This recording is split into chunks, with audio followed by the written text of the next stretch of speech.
চাইছিল না, হ্যাঁ কিনা?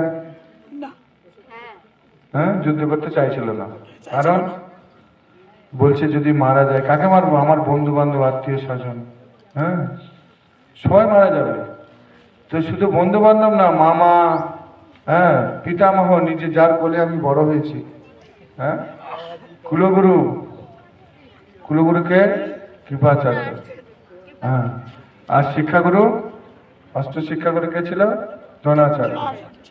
এনাদেরকে হত্যা করতে হবে। হত্যা করার পরে শাস্ত্র বলছে এনারা এক একজন তিমিঙ্গিল। তিমিঙ্গিল জানেন? হ্যাঁ হ্যাঁ, তিনি যে গিল আর কি, মানে গিল মানে পাখি, সেই পাখিটা এমন, তো পাখিটার এত শক্তি, সে তার যে কি বলে তার পা, দুটো পা দিয়ে এরকম আঁকড়ে দুটো হাতিকে নিয়ে উড়ে চলে যেতে পারে, এত শক্তি। তো সেই হাতিকে দু পায়ে দুটো হাতি তুলে নিয়ে চলে যাচ্ছে, কোথা দিয়ে? সমুদ্র দিয়ে যাচ্ছে। আর একটা তিনি এত বড় হাঁ করে আছে, সে পাখি সমেত হাতি সমেত ভিতরে ঢুকে গেছে, আর সে তাই তাকে বলছে তিমিঙ্গিল। তো সেই তিমিঙ্গিলের সঙ্গে কার তুলনা করছে? ভীষ্মদেব, পিতামহ ভীষ্মদেব। আর কে? দ্রোণাচার্য। আর কে? কৃপাচার্য। যাদের এত শক্তি আছে যে পাণ্ডবদের এক নিমেষে শেষ করতে হবে। তাই বলছে এত বড় বড় তিমিঙ্গিল আছে, তারা সমস্ত কিছুকে তছনছ করতে পারে। তো এর ফলে কি হবে? ফলে সমস্ত পুরুষ মারা যাবে, আর পুরুষ মারা গেলে কি হবে? নারী জাতি থেকে যাবে। তখন কি হবে? বর্ণ সংস্কার সন্তান তৈরি হবে। বর্ণ সংস্কার সন্তান যদি হয় তখন কি হবে না, তখন হচ্ছে সমাজে অরাজকতা সৃষ্টি হবে। বিভিন্ন রকম সন্তান বিভিন্ন মানুষের দ্বারা প্রভাবিত হবে, তার স্বামী তো নাই, তখন সমাজটা পুরো দূষিত হয়ে যাবে। তাই জন্য কুরুক্ষেত্রের যুদ্ধে অর্জুন বলছে আমি যুদ্ধ করতে চাই না, আমি যুদ্ধ করলে কি তারা মারা যাবে, আর তারা সবাই বর্ণ সংস্কারে আসা নরকগামী হবে। এই যে পিতৃপুরুষদের যে উদ্দেশ্যে আমরা যে শ্রাদ্ধ কৃতকর্ম করছি, এই কর্ম করতে পারবো না, কেন? সে তো সঠিক বংশধর নয়। বর্ণ সংস্কার, তাহলে পিতৃকুলে যে জল যে তর্পণ করা হয়, সে তর্পণ কি আর লোক পাবে? তাই তখন থেকে হয়ে আসছে এই যে রীতি, হ্যাঁ এই শ্রাদ্ধ কর্ম। একটা উদাহরণ আছে, বিশ্বকর্মা পূজা আছে, আপনারা তো বিশ্বকর্মা পূজা জানেন, হ্যাঁ কি না? তো সেই বিশ্বকর্মা পূজা দেখুন বড় বড় কারখানা, এখন কথার কথা বলছি ধীরুভাই আম্বানি, বা এখন যে রতন টাটা নেই, বা আরো সব যারা যারা অনেক কোটি কোটি টাকার মালিক, হ্যাঁ মুকেশ আম্বানি, দেখুন ওদের এই গোডাউনে বা ওদের এই ফ্যাক্টরিতে কেউ ঢুকতে পারে না, ঢুকতে পারে, কিন্তু বিশ্বকর্মা পূজার দিনকে সবার ছাড় আছে। ওই দিনটা ছাড় আছে, একদম সব ছাড়। ঠিক সেইভাবে এই স্বর্গের একটা দিন ছাড় থাকে, ওই দিনে এসে পিতৃপুরুষরা এসে কান্না করে, আমাদের কারুর স্বপ্নে দর্শন দেয় যে আমি ওখানে অনেক কষ্ট পাচ্ছি, আমি অনেক পাপ কর্ম করেছি, অনেক কিছু করেছি, তোরা বৈষ্ণব সেবা দে, আমার নামে যজ্ঞ কর, পিণ্ড দান কর, হ্যাঁ কি না? এইসব করার ফলে দেখবেন তার আত্মার সে মুক্তি লাভ করে। আর আপনি যদি প্রতি বছর বছর করেন কি হবে? ওই আত্মা মুক্তি লাভ করে অন্য গৃহে জন্মগ্রহণ করবে। আর জন্মগ্রহণ করার ফলে কি হচ্ছে? জন্মগ্রহণ করার পরে কি হচ্ছে? আপনি যে এই যে শ্রাদ্ধ কর্ম করছেন, এই নব ডাকছে, শ্রাদ্ধ কর্ম করছেন, তো ওই ব্যক্তি তো জন্মগ্রহণ করেছে, দেখবেন এই যে সঞ্চিত অর্থ, এই অর্থটা কেউ জমা হয়ে যাচ্ছে। আর তখন দেখবেন এই লটারি, শুনেছেন লটারি? হঠাৎ করে 2 লাখ টাকা, 5 লাখ টাকা, 1 কোটি টাকা পেয়ে যাচ্ছে, কোথা থেকে পাচ্ছে? এই যে তার পূর্বপুরুষরা যে এই যে শ্রাদ্ধকৃত কর্ম করছেন, এই যে বৈষ্ণব সেবা দিচ্ছেন, এইগুলো জমে জমে তাদের এখন লটারির মাধ্যমে প্রকাশিত হচ্ছে। নিতাই গৌর সীতানাথ প্রেমানন্দ। আচার্যরা বলছেন, কি বলছেন? যে এক বাবা তার সন্তানকে বড় করেছে, বিদেশে পাঠিয়েছে। তো বিদেশে পাঠিয়েছে, বিদেশে পাঠাতে সে ভালো চাকরি পেয়ে টাকা পয়সা ইনকাম করেছে, কিন্তু বাবার কাছে আসতে পারছে না। তাই কি করলেন? হ্যাঁ, কি করলেন না, বাবার উদ্দেশ্যে বাবার 1 বছরের খোরাকে একটা টাকা দিলেন, সারা বছর তার ভালোভাবে চলে যায়।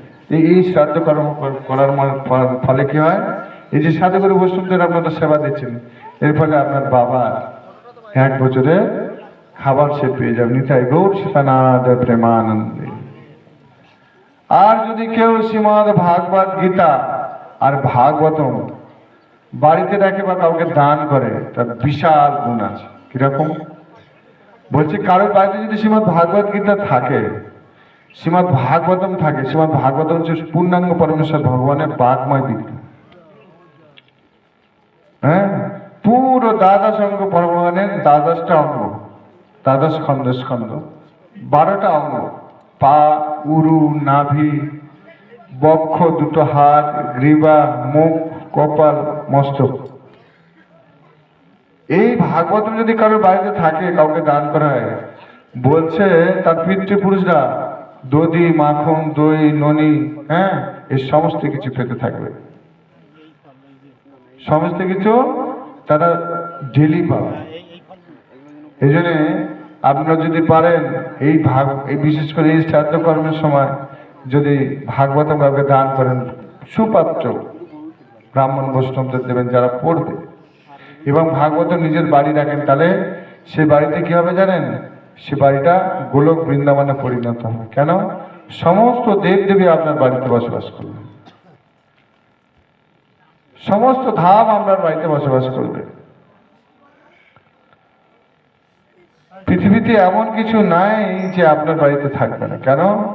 যিনি সৃষ্টির মালিক, সৃষ্টিকর্তা পরমেশ্বর ভগবান, তিনি এখানে আপনার বাড়িতে বসে আছেন আপনাকে কৃপা করার জন্য।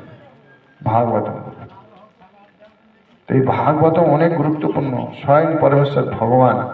একটা হচ্ছে ভাগবতম কি, একটা হচ্ছে কৃষ্ণ কথা। কে কে কৃষ্ণের সাথে কথা বলেন? হাত তোলেন তো দেখি।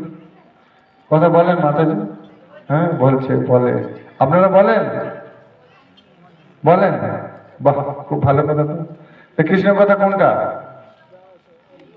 হ্যাঁ, কৃষ্ণ কথা কোনটা? হরে কৃষ্ণ নয়, কৃষ্ণ কথা হচ্ছে শ্রীমদ ভাগবত গীতা। নিতাই গৌর সীতানাথ প্রেমানন্দ। কার কার বাড়িতে আছে হাত তোলেন তো দেখি শ্রীমদ ভাগবত গীতা। এমনি গীতা নয়, শ্রীমদ ভাগবত গীতা যথাযথ অ্যাজ ইট ইজ। কার বাড়িতে আছে? আছে? যাদের বাড়িতে নেই, এই গীতা নিয়ে যাবে। কেন? এই গীতাই হচ্ছে অরিজিনাল। আর যেগুলো ছোটি গীতা আছে, কি করেন জানেন? আমি বললে এক্ষুনি আপনারা আমার উপরে রেগে যাবেন। মার্ডারিস্ট আপনারা। কেন? বলছে মার্ডার করলে সঙ্গে সঙ্গে তার ফাঁসির অর্ডার হয়ে যায়। আর আপনারা যে দিনে দুপুরে শ্রীমদ ভাগবত গীতাকে মার্ডার করে দিচ্ছেন, বুঝতেই পারছেন না। কেন? ওই শালু কাপড়ে জড়ান, লাল কাপড়ে পাঁঠার বলি দেওয়া কি করা হয়? লাল কি হয়? লাল জবা ফুলের মালা দেওয়া হয়। শ্রীমদ ভাগবত গীতাকে বলি দেওয়া হবে। কি হবে? লাল কাপড়ে জড়াবেন, প্রতিদিন জল তুলসী দেবেন, একদম গঙ্গাতে ভাসায় দিচ্ছেন। প্রতিদিন যদি দিতে থাকেন, 1 বছরে কি হবে? ওই গ্রন্থটা পুরো চুরমুর হয়ে যাবে। হ্যাঁ কি না? একদম শেষ। তাই এই গীতা আপনার কোনো কাজে লাগে। প্রতিদিন ওই গীতা পাঠ করলে হবে না, ভক্তদের দ্বারা লিখিত যে গীতা, ওই গীতা পাঠ করলে তাহলে হৃদয় একদম হবে। হ্যাঁ হ্যাঁ। তো এই শ্রীমদ ভাগবত গীতা সোমেন কোথায়? সোমেন গীতা নিয়ে আসে।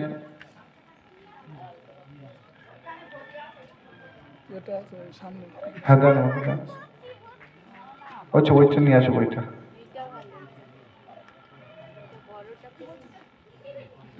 এই যে শ্রীমদ ভাগবত গীতা, এই গীতা পড়বেন। এটা হচ্ছে কি? শ্রীমদ ভাগবত গীতা যথাযথ অ্যাজ ইট ইজ। ভগবান শ্রীকৃষ্ণ কুরুক্ষেত্রের যুদ্ধে যা বলেছেন, এই গীতাতে তাই আছে। আর যে পড়াশোনা একদমই জানেন না, টুয়ে পড়েন, প্রভুপাদ তাৎপর্য এমন ভাবে লিখেছেন, আপনার বুঝতে সুবিধা হবে। তাই এই গীতা আপনারা প্রত্যেকে বাড়িতে রাখবেন। দেখেন, এখানে যদি আমাদের মুসলমান ভাইয়েরা থাকে, দেখবেন ওদের বাড়িতে কোরআন শরীফ আছে প্রত্যেকের বাড়িতে। কিন্তু আমাদের আমাদের হিন্দুদের বাড়িতে যান, গীতা আছে, হয়তো দু একজনের বাড়িতে শালু কাপড়ে জড়ানো। আর কি করে? নন্টে ফন্টে এইসব দেখতে থাকে, ঠাকুরমার ঝুলি, বাবার ঝুলি, মার ঝুলি, ঝুলি ঝুলি, তোর হরে কৃষ্ণ হয়ে যায়। ওই ঝুলি লেখে লাভ নেই, এই শ্রীমদ্ ভাগবত গীতা রাখতে হবে, এটা আমাদের গাইড। এই গীতার মাধ্যমে সারা বিশ্বের মানুষ আজ কৃষ্ণ ভক্ত পরিণত হচ্ছে। প্রভুপাদ যদি, আচার্যরা বলছেন, যদি প্রভুপাদ না হইত তবে কি হইত এ জীবন রহিত কিসে। বুঝতে পারছেন? এই যদি প্রভুপাদ না থাকতে গীতার মধ্যে কোনো কিছু পেতাম না। প্রভুপাদ এসছে বলে আমরা এই গীতার সম্বন্ধে বুঝতে পারছি। আগে মানুষ গীতা কি করতে, গীতা দান করে, শুনেছে গীতা দান করলে পুণ্য হয়, কিন্তু গীতা আমাদের এই মনুষ্য জীবনকে সঠিক ধারা প্রবাহিত করবে সেই শিক্ষাটা দিয়েছে, সেটা আমাদেরকে পড়তে হবে, না পড়লে জানতে পারবেন না। রান্না করেছেন, যদি না খান তাহলে আস্বাদন করবেন কি করে, কোনটা লবণ বেশি, কোনটা ঝাল, কোনটা টক আর কোনটা তিতো, হ্যাঁ কি না? শ্রীমদ্ ভাগবত গীতা আছে, সেই শ্রীমদ্ ভাগবত গীতা কোথায়? ভাগবত কথা শুনতেই দিচ্ছে না রে ভাই, ও এসে শুনতে ডিস্টার্ব। হ্যাঁ, তো কি হয়েছে, এই যে শ্রীমদ্ ভাগবত গীতা আপনাদের অধ্যয়ন করবেন প্রতিদিন, এটা আপনার গাইড বুক। মনুষ্য জীবন সার্থক করবে, তবে বুঝতে পারবেন যে কি জন্য পৃথিবীতে এসছে। শুধু আইলেন, খাইলেন আর গাইলেন আর চলে গেলেন, বাস। এই কুকুর বিড়ালের থেকে অনেক ভালো। মনুষ্য দেহটা পেয়েছে কেন?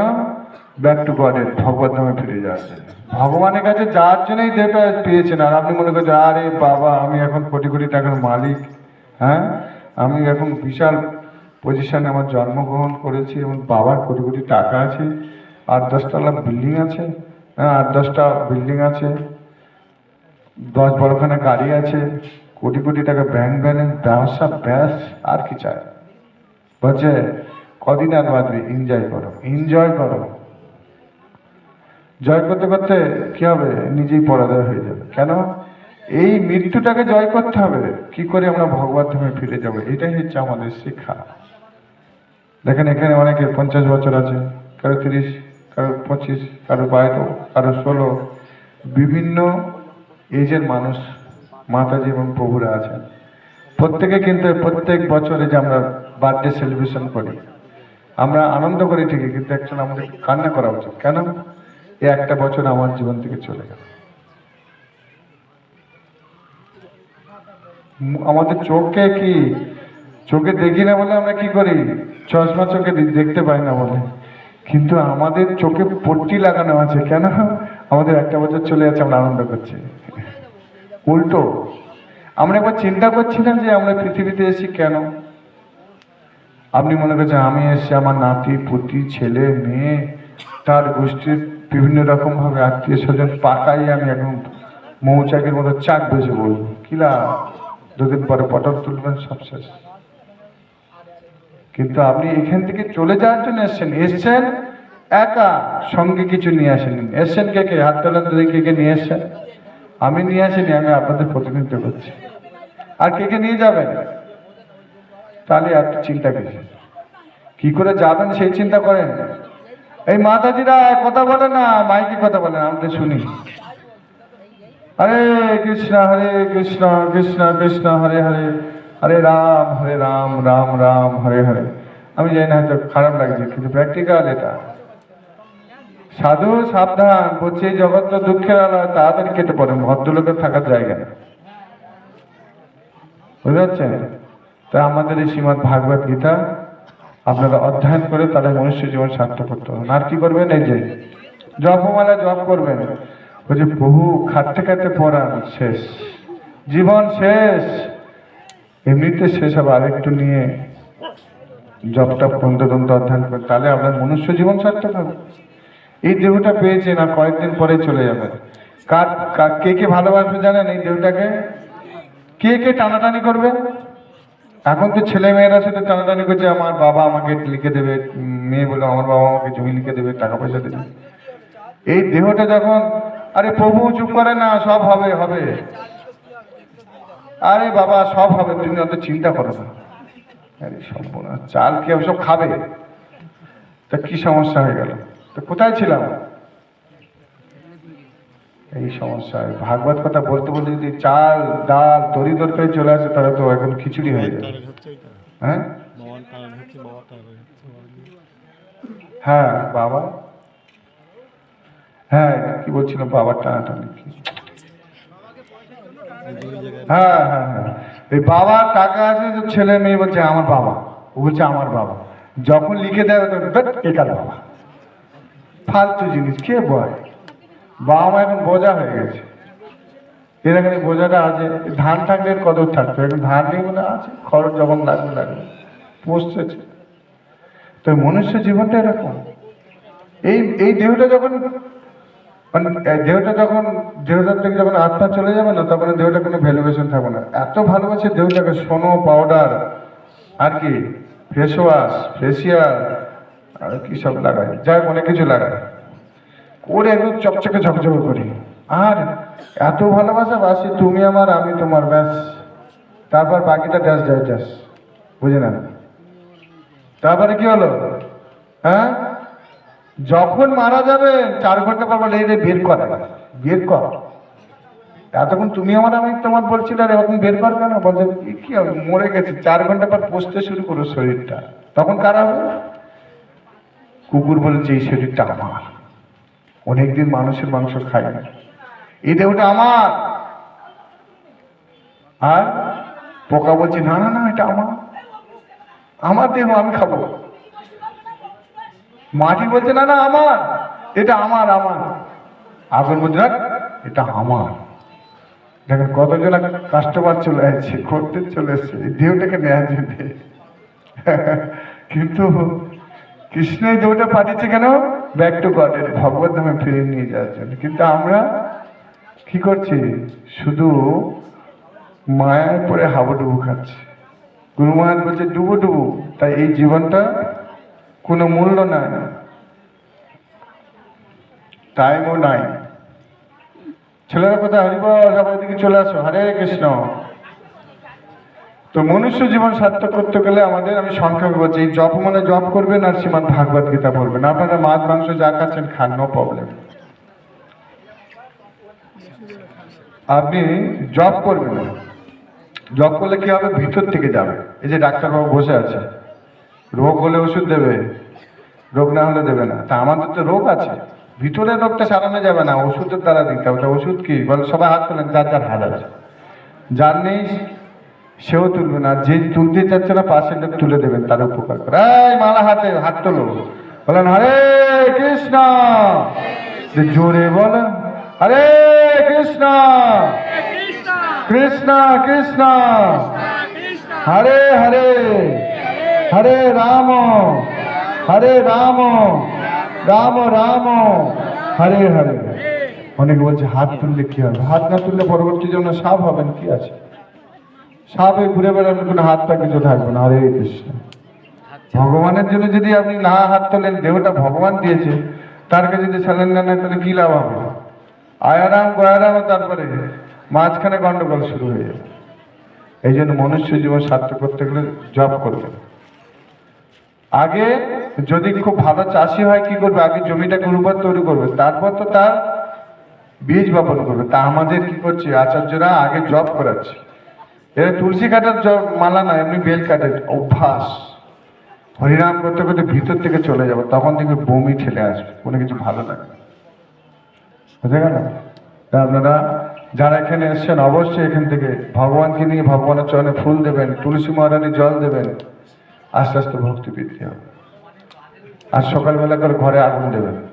মরেছে বলছে আগুন দেব না, ওই আগুন না, বহুপাত আচার্যরা দেখে গেছে কি সংসার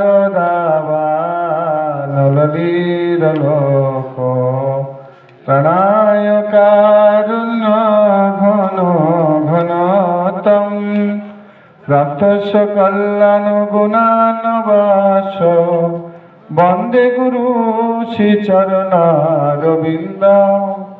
সংসার হচ্ছে এটা দাবা নালের সঙ্গে তুলনা করেছে, না চাইতে আগুন লেগে যায়। এই জন্য বলছে আগুন। সকালবেলা উঠে ভগবানকে দীপ আর প্রদীপ ধূপ দেখাবেন, এটাকে বলছে আগুন, বুঝলেন না? তো আমি এখানে শেষ করছি, যেহেতু অনেক বেলা হয়ে গেছে, আপনারা অনেক তাড়াতাড়ি এসেছেন, প্রায় একটা